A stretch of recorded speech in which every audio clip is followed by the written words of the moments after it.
Hi everybody. We rolling, Rox? Okay, can we start with James Bench, please? Mikel, how to end the season? Sorry, I can't hear you. Mikel, how encouraging was that as a way to end the season? A lot of attacking threat, but maybe a few problems. It was a crazy game right from the start. The moment we went 1 or 2-0 up, and you could sense that their front players were a bit cheating. And obviously, if you didn't finish the actions every time the counter was open, we allowed them too many balls in the box. This is where they are really dangerous. We had some really good quality moments with the ball in the final third, but we weren't at the races without the ball like we've been doing the last few games.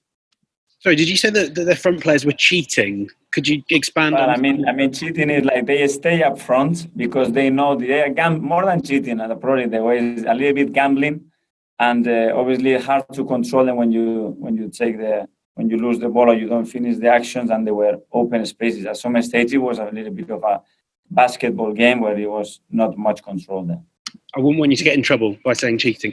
Yeah. Well done. Sorry. Could I just ask about Emi Martinez? And Bernd Leno's fit next week, we expect.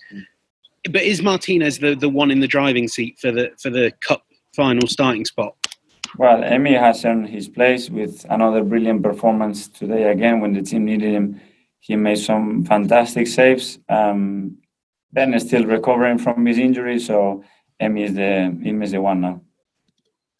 So is he the number one just for tomorrow? Or, I mean, are we talking, are you looking forward to the battle between these? In football, next week is too much. So let's hope that he's available for the game.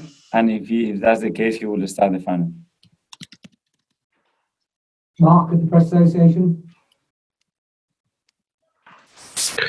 Hi, Mikel. It's obviously 3 points in 8th place, but how much better will you have to be next week to win the FA Cup? Yeah, it will be a completely different game.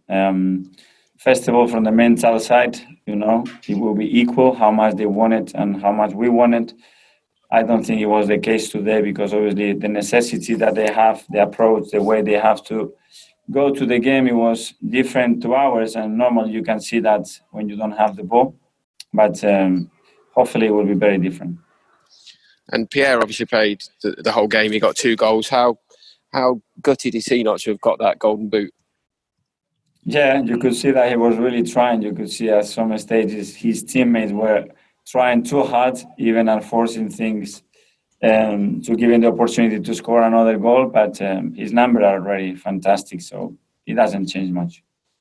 And then just finally, we haven't spoken to you since the news that Skodran was definitely going to miss the cup final. How gutted is he, and how sad are you not to have him, because he's been one of your best defenders of late?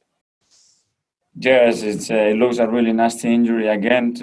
We have lost Callum Chambers, I think the week after I arrived here. After we lost Pablo as well for 3 months. We lost Musti, so at the back we are really touched and short. Musti's been playing really consistently and a really good level with me, and we wish him a quick recovery. Do you expect it to be quite a long-term injury then? I think so, yeah. Thank you. Thank you. Charles Watts. Mikel, can you expand on that maybe a little bit on Mustafi? What? I mean, how long are we talking? Is he going to miss the start of next season then? Yes, he will. Yeah. What sort of time? He pulled the tendon of the bone in his hamstring, and that's normally a lot of weeks. A lot of weeks. Is that something you might have to think about for the transfer market then, or you got enough defenders? Well, I already mentioned you 3 central defenders that they are not available, and we haven't had them available for a long time anyway during the season, and we will have to address that. Thank you, Mikel. Thank you. I don't see anybody else. Thank you very much, everybody. Sam is there. Sam? Thanks, Mikel. Sorry, just a really quick one. You seem very visibly annoyed after the second goal went in for Arsenal, just before the drinks break, and then you were quite animated during that drinks break. What was annoying you so much at that point? A few things that I didn't like. Can you explain them at all? No, sorry. I won't do Okay. that here. Was that to do with the control that you mentioned, the basketball?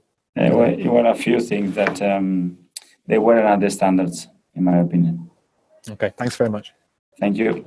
Nick Callow, last one. Okay, sorry. Nick?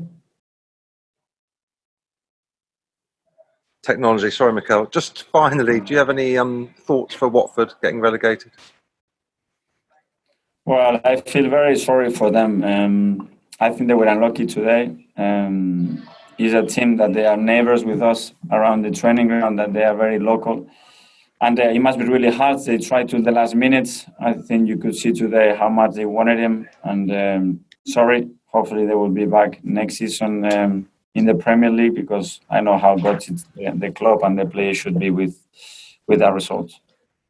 Troy Deeney was saying it could be his last game as a footballer. What would you reflect on his career if that's the case? I hope he doesn't, because I think it's a player that has left a stamp in the Premier League, the way he plays, the way he expresses himself, his character and everything. So I hope he regrets. Probably it's a really hard day for him, and hopefully in the next few weeks he can make the decision and try to help them to get back in the Premier League. Okay, thanks. Okay, thank you. Thanks, everyone.